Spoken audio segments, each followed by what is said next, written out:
Happy birthday, dear Canada! Happy birthday to you. Nailed it!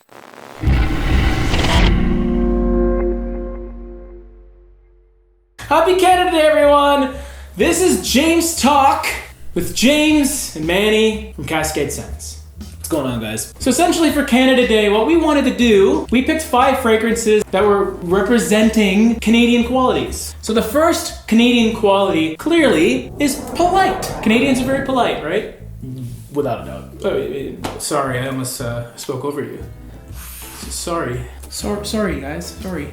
And now he's sorry for being sorry. Sorry. A polite fragrance, in my mind, is something that doesn't project too much, but still performs well. It's still a very pleasant fragrance. My choice for polite fragrance is Tom Ford Noir Extreme. It smells amazing and it lasts quite a while. It doesn't push out too far, which is perfect in a date-like situation. I think it's brilliant. Sweet, welcoming fragrance. Not a lot to hate there. Kind of like Canada. Kind of like Canada, man. Canada's the best! Polite fragrances, kind of like my specialty as far as what I typically gravitate to. The one that comes to mind the most is Gucci Pour Homme d'Oeuf by Gucci. You wouldn't think that's something that's myrrh and tea and all these spices be super respectful and polite, but it is. If fragrances could work for the UN, it'd be Gucci Pour Homme d'Oeuf. It'd be Gucci Pour Homme d'Oeuf. I agree with its politeness. It does apologize way too often. All right, our next Canadian quality, loosely tied to politeness, is pleasant. We're very pleasant people. If you say hi to us on the street, we're not gonna punch you in the face. A pleasant fragrance, obviously, is something that puts a smile on your face. Kind of like when you listen to the Tragically Hip. Maybe Justin Bieber. How about the great Celine Dion? Yo, That's the Way It Is literally one of my favorite tracks ever. My pick for pleasant fragrance is Christian Dior Ombre Nuit. This is definitely one of my #1 bedtime fragrances. When I go to sleep alone, it makes me feel better about myself.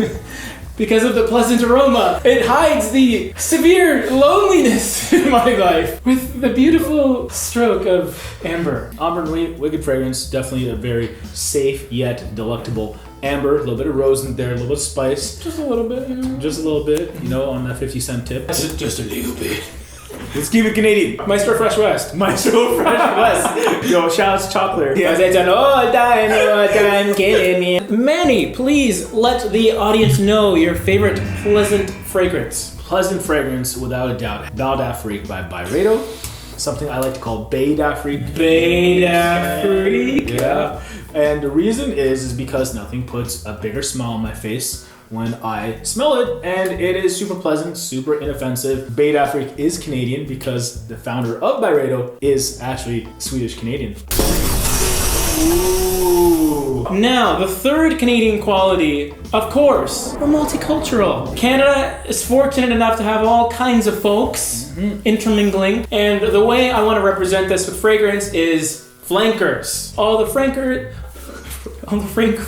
You have a fragrance that was released, and then all the flankers that come after it. They're different but the same. So my choice for flankers is Amen. Not a video goes by without me mentioning Terry Mugler. A lot of the flankers are said to be fairly similar in its base. Obviously, a lot of them have patchouli as the main player. I do enjoy the original so much that, of course, I'm going to enjoy the flankers. And they're really pretty to look at, too, so it's good. We're talking multicolored bottles. You know, yeah. We're talking multicultural country. Quality selection. That being said, I'm going to pick a little more basic of an option here. L'Homme by Yves Saint Laurent.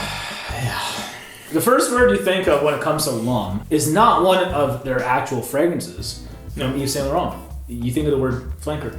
You do, because there's so many. For the most part, the ones that are brilliant. The ones that are super redundant are redundant. Yeah, 2016 La Nuit, baby. 4 hours of greatness.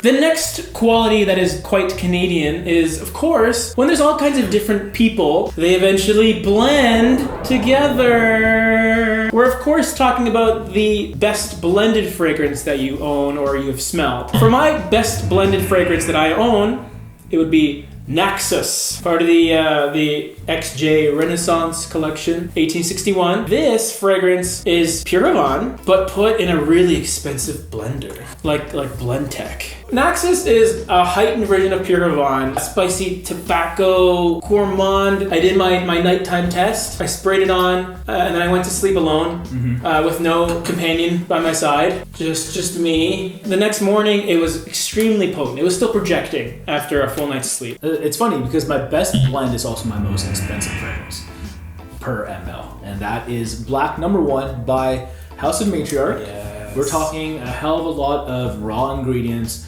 and the specific accords in here I just think are just blended wonderfully. It's quite an amazing oud leather, a little bit of weed in it as well. Canada legalizing it soon. Very soon. It's funny because I don't typically like leathers. It's so unique and yet super wearable. So you don't like leather? No, I typically don't. I like leathers that are like leather jackety leathers, you know, that kind of thing. Like leather chaps. For our final Canadian quality, we gotta go with red. Yes, it's very, very simple. Your favorite red fragrance. The bottle. Red bottle. Very simple, cute little Canadian, Canada Day topic. So my number 1 red fragrance in my collection. Say correctly. Mont Blanc Individual, unoriginal Santal. This was my very first creed. It was also the very first creed I had smelt before. Delicious, berry, fruity scent. If no one knows about Mont Blanc, this is an extremely unique fragrance. Unfortunately, Mont Blanc came first, but I still love this. Mine's not original Santal, but shout outs to anyone who is a fan of unoriginal Santal. That being said, real talk, red bottle wise, my fragrance I have to pick here. We're talking Lyric Man by Amouage, actually the scent of the day. Love that stuff. We're talking a little bit of lime. We're talking a little bit of the rose oil. I would define it as a masculine rose because it has too many fresh nuances that are stereotypically masculine leaning. I smelled Lyric Man for the first time today, thanks to Manny, and it's definitely more masculine leaning than Noir de Noir, another notable rose fragrance. I second all that you've said based on that brief whiff I have taken today. Keeping it medieval. So that's it, guys. That was our little Canada Day video with 5 Canadian qualities represented by fragrances. All of our links to social media are down below, and if you like what you see, go ahead and click the subscribe button. And please check out CascadeScents if you haven't already done so. And don't forget to ring the bell too, so we can bother you some more. Goodbye. Peace! At the end of every James talk, I gotta do my goodbye riff. Okay.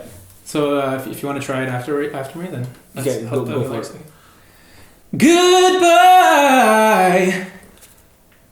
Yeah.